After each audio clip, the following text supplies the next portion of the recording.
ओम श्री सद्गुरुवे नमः। ओम नमो भगवते वासुदेवाय।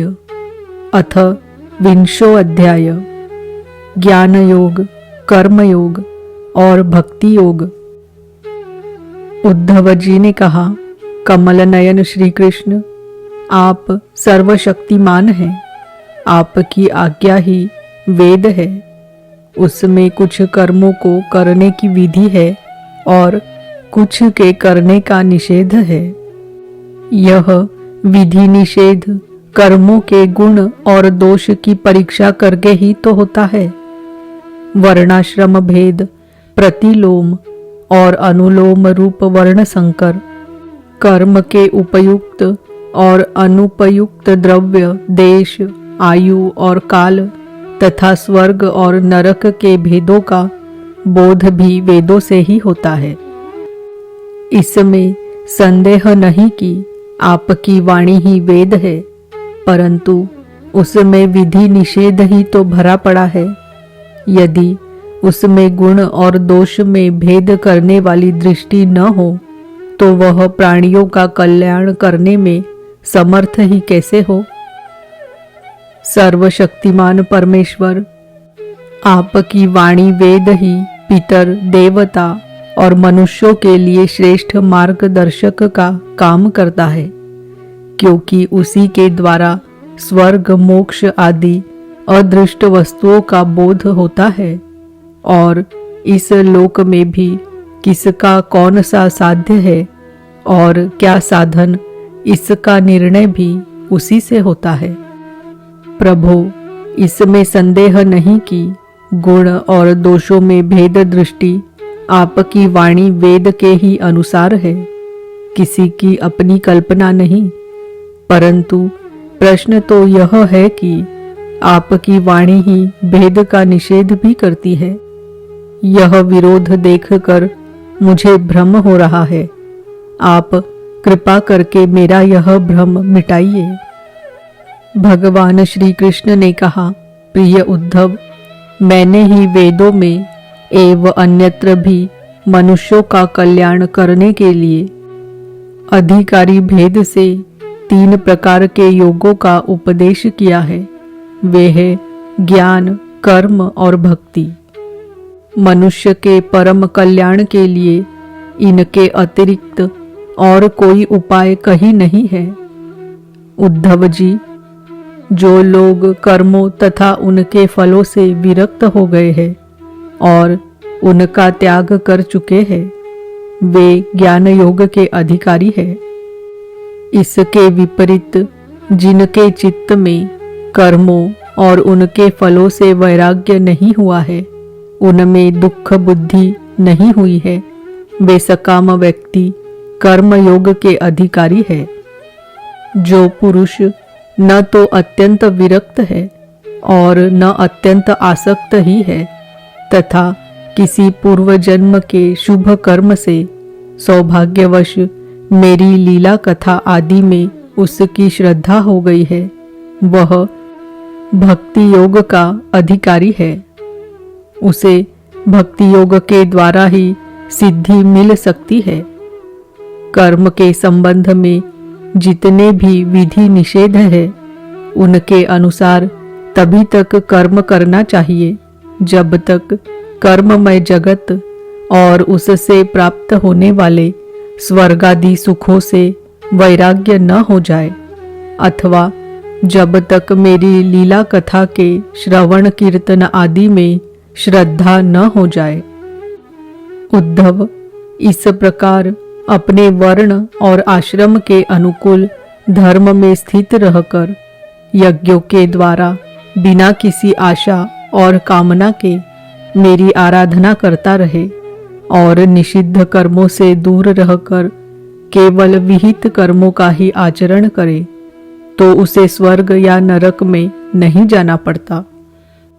अपने धर्म में निष्ठा रखने वाला पुरुष इस शरीर में रहते रहते ही निषिद्ध कर्म का परित्याग कर देता है और रागादि मलों से भी मुक्त पवित्र हो जाता है।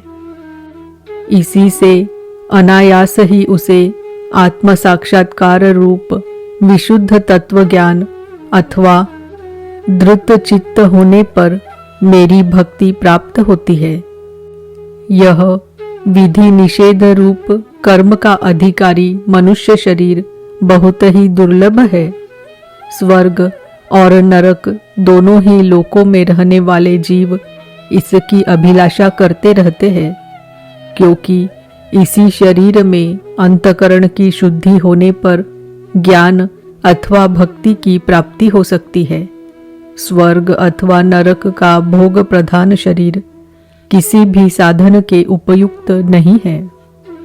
बुद्धिमान पुरुष को न तो स्वर्ग की अभिलाषा करनी चाहिए और न नरक की ही, और तो क्या इस मनुष्य शरीर की भी कामना न करनी चाहिए, क्योंकि किसी भी शरीर में गुण बुद्धि और अभिमान हो जाने से अपने वास्तविक स्वरूप की प्राप्ति के साधन में प्रमाद होने लगता है। यद्यपि यह मनुष्य शरीर है तो मृत्युग्रस्त ही, परंतु इसके द्वारा परमार्थ की सत्य वस्तु की प्राप्ति हो सकती है। बुद्धिमान पुरुष को चाहिए कि यह बात जानकर मृत्यु होने के पूर्व ही सावधान होकर ऐसी साधना कर ले जिससे वह जन्म मृत्यु के चक्कर से सदा के लिए छूट जाए, मुक्त हो जाए। यह शरीर एक वृक्ष है, इसमें घोंसला बनाकर जीव रूप पक्षी निवास करता है। इसे यमराज के दूत प्रतिक्षण काट रहे हैं। जैसे पक्षी कटते हुए वृक्ष को छोड़कर उड़ जाता है, वैसे ही अनासक्त जीव भी इस शरीर को छोड़कर मोक्ष का भागी बन जाता है। परंतु आसक्त जीव दुख ही भोगता रहता है। प्रिय उद्धव, ये दिन और रात क्षण क्षण में शरीर की आयु को क्षीण कर रहे हैं। यह जानकर जो भय से कांप उठता है, वह व्यक्ति इसमें आसक्ति छोड़कर परम तत्व का ज्ञान प्राप्त कर लेता है और फिर इसके जीवन मरण से निरपेक्ष होकर अपने आत्मा में ही शांत हो जाता है। यह मनुष्य शरीर समस्त शुभ फलों की प्राप्ति का मूल है और अत्यंत दुर्लभ होने पर भी अनायास सुलभ हो गया है। इस संसार सागर से पार जाने के लिए यह एक सुदृढ़ नौका है। शरण ग्रहण मात्र से ही गुरुदेव इसके केवट बनकर पतवार का संचालन करने लगते हैं और स्मरण मात्र से ही मैं अनुकूल वायु के रूप में इसे लक्ष्य की ओर बढ़ाने लगता हूँ।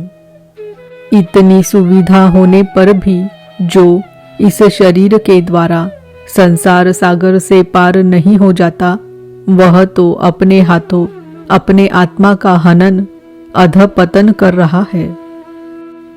प्रिय उद्धव, जब पुरुष दोष दर्शन के कारण कर्मों से उद्विग्न और विरक्त हो जाए, तब जितेंद्रिय होकर वह योग में स्थित हो जाए और अभ्यास आत्मानुसंधान के द्वारा अपना मन मुझ परमात्मा में निश्चल रूप से धारण करे।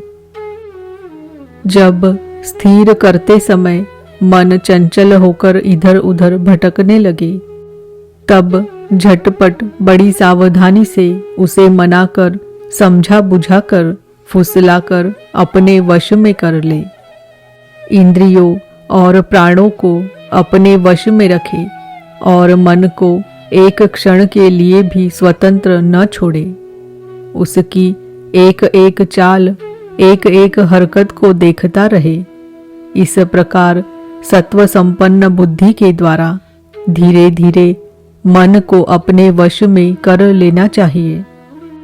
जैसे सवार घोड़े को अपने वश में करते समय उसे अपने मनोभाव की पहचान कराना चाहता है, अपनी इच्छा के अनुसार उसे चलाना चाहता है और बार बार फुसलाकर उसे अपने वश में कर लेता है, वैसे ही मन को फुसलाकर उसे मीठी मीठी बातें सुनाकर वश में कर लेना भी परम योग है।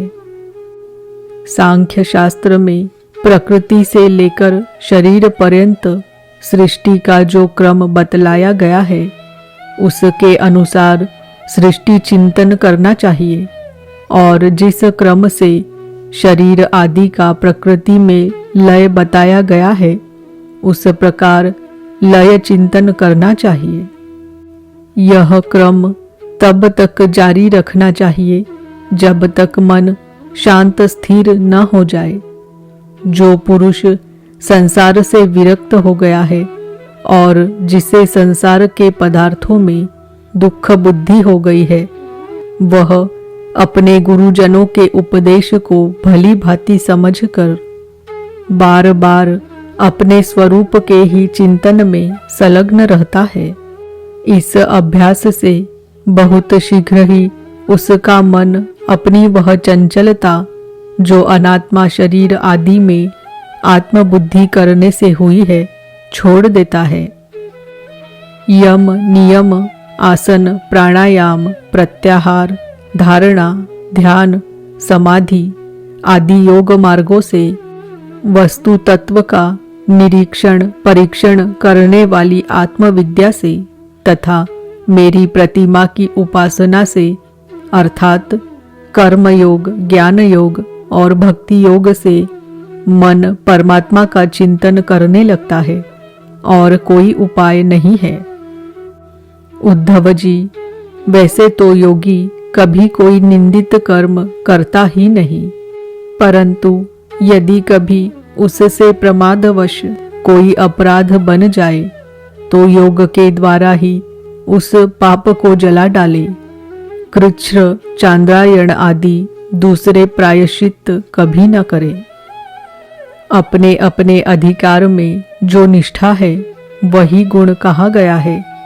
इस गुण दोष और विधि निषेध के विधान से यही तात्पर्य निकलता है कि किसी प्रकार विषयासक्ति का परित्याग हो जाए, क्योंकि कर्म तो जन्म से ही अशुद्ध है, अनर्थ के मूल है। शास्त्र का तात्पर्य उनका नियंत्रण नियम ही है। जहाँ तक हो सके प्रवृत्ति का संकोच ही करना चाहिए। जो साधक समस्त कर्मों से विरक्त हो गया हो, उनमें दुख बुद्धि रखता हो, मेरी लीला कथा के प्रति श्रद्धालु हो और यह भी जानता हो कि सभी भोग और भोग वासनाएं दुख रूप है, किंतु इतना सब जानकर भी जो उनके परित्याग में समर्थ न हो, उसे चाहिए कि उन भोगों को तो भोग ले, परंतु उन्हें सच्चे हृदय से दुखजनक समझे और मन ही मन उनकी निंदा करे तथा उसे अपना दुर्भाग्य ही समझे।